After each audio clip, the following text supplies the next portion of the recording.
na maaaring gamitin ng mga guro na halos lahat ay may sari-sariling laptops na malaking katulungan sa kanilang pagtuturo.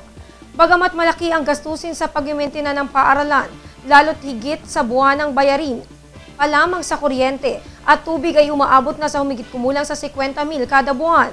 Maswerte naman ang mga guro ng naturang paaralan sa aumento sa sahod ng kanilang natamo sa pagpasok ng school year na ito. Bukod sa aumento sa sahod, nakatakda ring gawaran ang mga anak ng mga gurong nagtuturo sa nasabing paaralan ng scholarship na nakalap ni School Director Father Nes Adalia. First, for our employees, all my schools, Catholic schools under me, entitled lagi ang teacher ng isang anak, scholar. But this school year in an Holy Infant Academy, since meron akong scholarship, so i-award ko yun sa iba pang mga anak ng guro.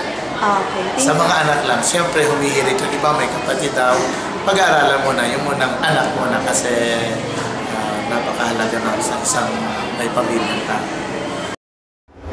Ikinatuwa naman ng mga guro ang pagkakaroon ng naturang aumento at anila, higit nilang pag-iibayuhin ang pagtuturo na mas makadadagdag sa kalidad ng edukasyon dito. Sa lahat ng pagbabago sa nabanggit na paaralan, hangad lamang ng pamunuan nito ang mas magandang serbisyo, kaalinsabay ng lumalaki nilang populasyon, tulad na lamang ng pagdaragdag pa ng establishmento na makikita sa pinapatayo pa nilang gusali sa likod ng CC Hall sa may Santo Niño Cathedral.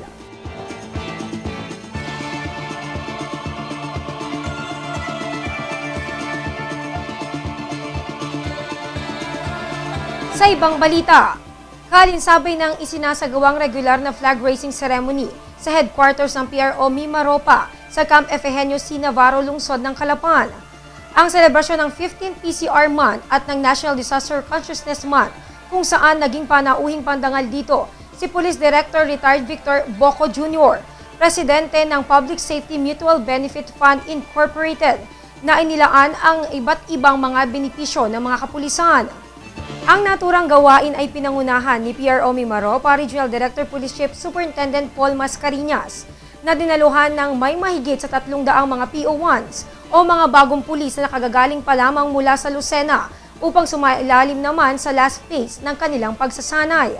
Matapos naman ang programa, isinagawa ang groundbreaking ceremony kung saan itatayo ang regional office ng PSMBFI building na pinangunahan pa rin ni RD Mascareñas at retired Police Director Boco, na sinaksihan ng lahat ng opisyalis ng kapulisan na naroroon.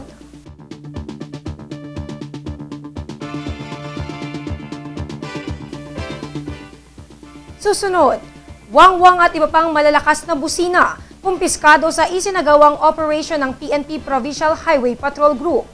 Yan at iba pang mga balita, makalipas po lamang ang ilang paalala. Bakit ka kasi kumabit? Alam mong di tama yan, di ba? Huwag ka nang gumamit ng pag-aari ng iba. Nakakaperwisyo ka sa mga legal na cable. Lumalabo ang signal nila. Mahiya ka naman, hoy. Illegal na cable mo, putulin na. Ano, gusto mo bang umabot pa sa kulungan? Umiwas ka na sa gulo tsaka skandalo. Huwag maging kabit.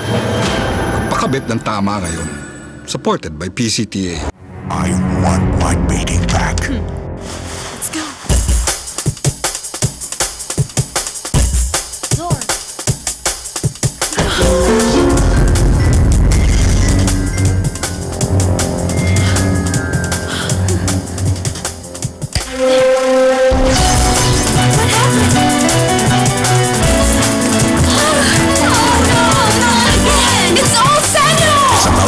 On HD LCD Sanyo. Build your home in the new city, Savannah Neo Calapan, a community with modern space planning for single detached and townhouse with floor area of 45 square meters and lot area of 45 square meters, 2-bedroom units. Affordable price package of 875,000 pesos. for only 4,990 pesos monthly amortization through Pag-ibig. Other financing available through in-house and banks. Fronting the Filipiniana Hotel, Severa Neo Calapan is walking distance to Regional Mall, which features Robinson's Retail Group anchored tenant, 2 cinemas with 150 seating capacity, children's play area, Regional Government Center, IT Zone, Eco Park, among others. Ongoing housing construction with several units ready for turnover. Grand opening of Severa Regional Mall on December 2010. For particulars, call Marketing Management, RGV Real Estate Center Incorporated, 286-7527, 286-7567. Owner-Developer, Severa Neo Calapan Development Corporation. Model units available for viewing or log on to www.rgvcenter.com.